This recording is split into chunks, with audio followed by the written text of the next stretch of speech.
ICU, intubation in my lungs and forced IVs in my arms and put me on a respirator, did CPR till they could get me to ICU. In the ICU, they packed hot blankets on my cold body for 3 days to try to bring my body core temperature back up.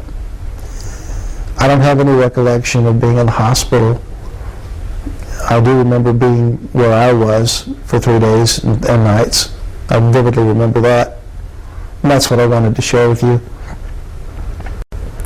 I woke up in a very bright place, a lightning bright place, and I knew instantly several things. I knew where I was. I knew who was in front of me, and I dared not look up. I knew I was in a lot of trouble. I was terrified. I was shaking.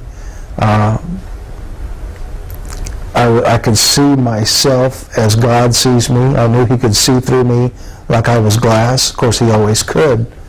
But suddenly I had his perspective on me, and it was awful because I could see in myself all of the guilt that I carried, the pride, the vanity, the emptiness, the desperate loneliness, the anger, the selfishness, the nothingness that my life had become.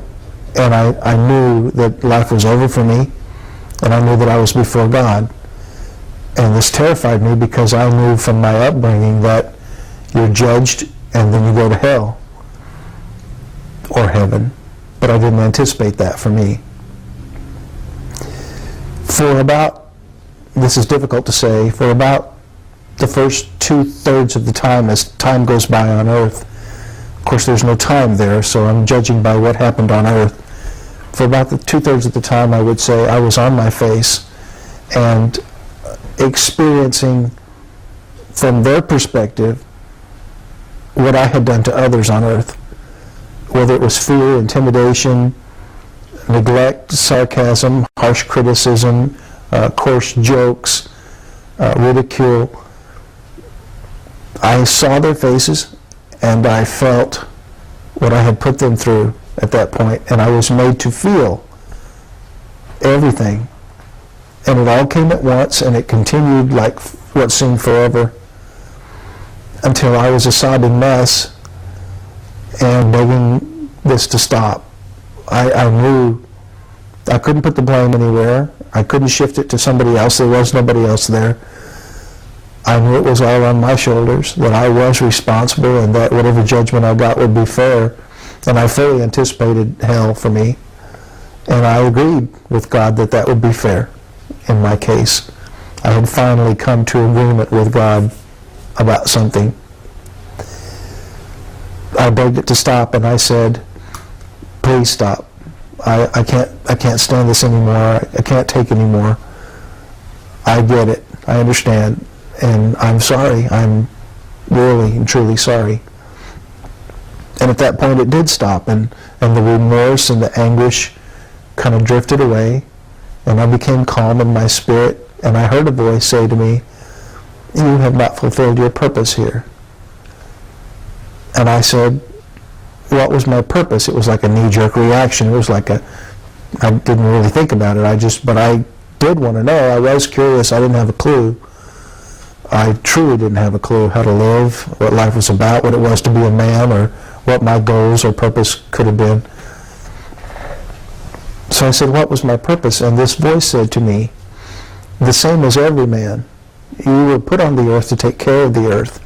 And come to find out later, Adam did tend the garden and keep it. Even before the fall, he had work to do. We as men are here to take care of the earth. It's one of our responsibilities as men. And that was very personal. He said, you're not to strip mine the earth, you're not to pollute the earth, you're not to destroy your home. And I was being indicted because I was responsible. I was a litterer. I was one that didn't care about nature or environment at all. And this was a beautiful home that God had created for me to live and enjoy. And he said, secondly, you are here for the animals. They look up to you. You're the one with the spirit. You're the one with reason, with intelligence, with the strength to change things, the ability to protect them and take care of them and do for them. They don't have that ability. And yet you destroy species after species. And I knew that I was responsible, partly responsible. I had hunted for sport. I had no concern for animals.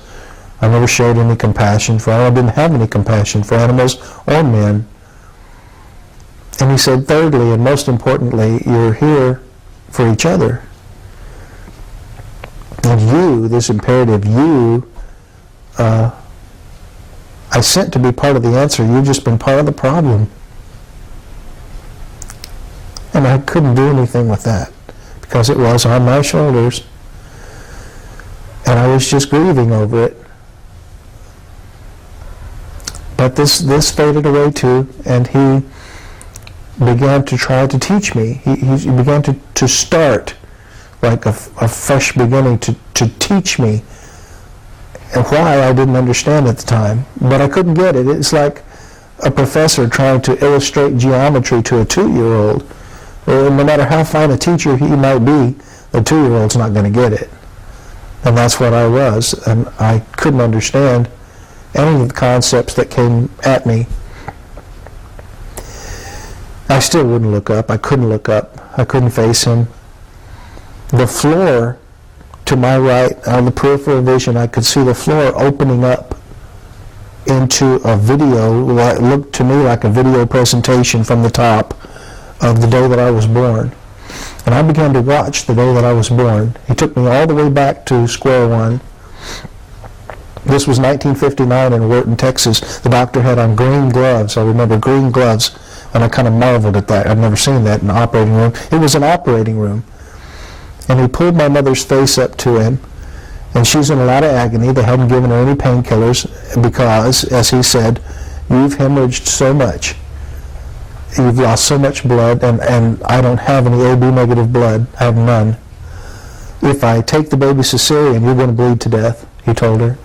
And if I take the baby by abortion, piece by piece, of course, the baby's going to die, and I still don't know if I can stop your bleeding. Tell me what to do, he told her. Tell me what to do. And 23 years old, my mother said, I've lived my life. Don't kill my baby. So the doctor goes out into the hallway, and remember, this is 1959, and fathers weren't allowed in. It was an operating room, so he goes out in the hallway. My father's pacing up and down, and he tells the same story to my father. My father's like, wait, hold up. I don't know that baby, but I'm in love with the woman, so don't kill the woman. Do all you can for the woman. Well, the doctor's coming back into the operating room now. I can see his mouth moving behind his mask. And I just know by seeing that picture that he's praying. He's really praying because he's desperate. He has been given 2 conflicting directives by both parents, and he's sworn to do no harm. And he feels that someone's about to die, and he feels responsible. He gets back in the operating room, and there's a little old man laying on a gurney next to my mom on the operating table. And the doctor's livid. He says, what's he doing in here? How could you bring him in here? This is a sterile environment. He's screaming at the nurse. Of course he's screaming because he's scared. And the nurse is scared too now, and she says, well, didn't you send him in here? And the little old man lifts his head and says, hurry, son, there's not much time. And the doctor's screaming at him, it's time, we're out of time. They have no time, there's no time left. And the little old man says very calmly, I'm AB negative, give her a direct transfusion. And so that's what they did. And this scene fades out, and the floor goes back to solid white. And this voice says to me, I was there that day, and I saw you polluted in your own blood. And I said to you, when I saw you in your own blood, I said, do you live? He said, and, by the way, who do you think tapped that young man on the shoulder and turned him around to come back and find you at your heat stroke?